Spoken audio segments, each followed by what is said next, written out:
Ngayon pag-usapan natin kung bakit sobrang trending at talagang ang daming gumagamit ng ating K-pads, okay? So, simplihan lang natin yung mga reasons. First, tignan nyo naman yung material palang quality. We have the panty liner, we have the night pad at yung ating day pad. Okay.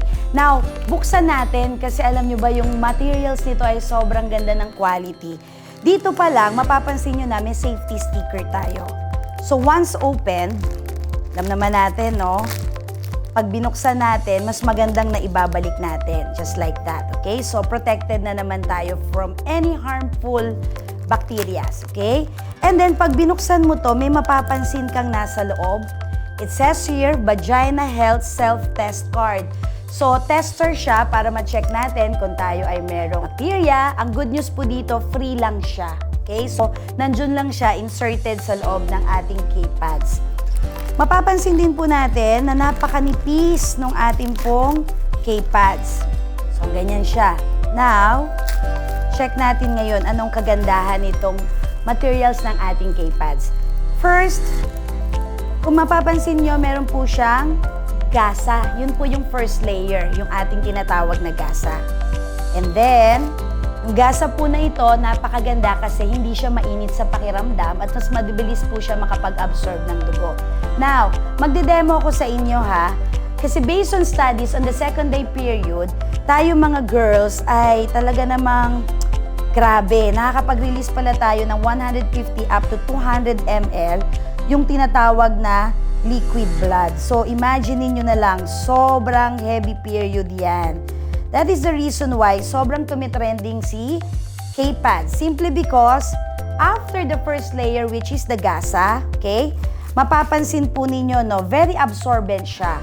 Gaano ka-absorbent? Check natin. I have here with me yung tinatawag na tissue paper. Hindi pa siya wet.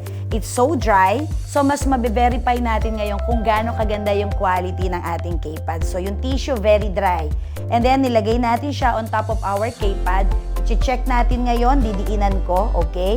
So, ayan, medyo diniinan ko na. Pakiramdam ko, dry na dry. Pero diinan pa ulit natin na mas maidiin. Very dry. Hampasin na natin. Ayan. There you have it, hinahampas na natin. Can you imagine on your second day period, pero ang pakiramdam mo super dry? Napakaganda at napakasarap sa feeling using the K-pads. Bakit? Yung first layer natin na gasa, pag ni-remove natin ito, ang pinaka-importante rin na layer ng ating K-pads is what we call the negative anion strip. So, ito yung kulay green strip na mapapansin yung naka-attach sa ating K-pads, okay? So, ito po yung gasa. Okay? And then, ito yung ating negative anion strip na based on studies, nakakatulong po siya for proper blood circulation. And then, after the negative ion strip, meron po tayong cotton layer.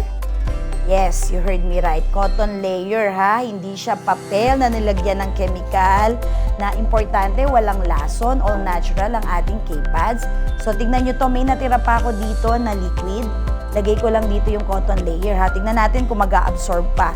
Kasi papakita ko rin sa inyo na meron din siyang kasamang all-natural na food grade gel that turns liquid blood into gel. So no wonder hindi ka basta-basta talaga magkakatagos pag yung ating K-pads ang ginamit mo. At habang hawak ko siya, nararamdaman ko yung lamig simply because meron itong menthol and camphor. So grabe, ang pakiramdam mo talaga, para kang giniginaw sa lamig. And then, meron po itong non-spilling fabric kung saan nakakatulong din siya para yung moisture ay mag-get in at yung heat out naman.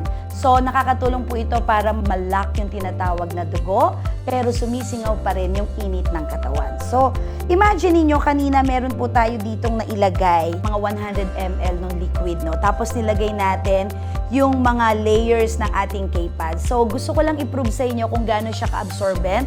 Kasi kanina 100 to 150 ml na inilagay natin, but still, tignan mo naman, na-absorb pa rin ng ating K-pads yung natirang liquid. So, bakit maganda ang K-pads? There you have it. Welcome to the good life.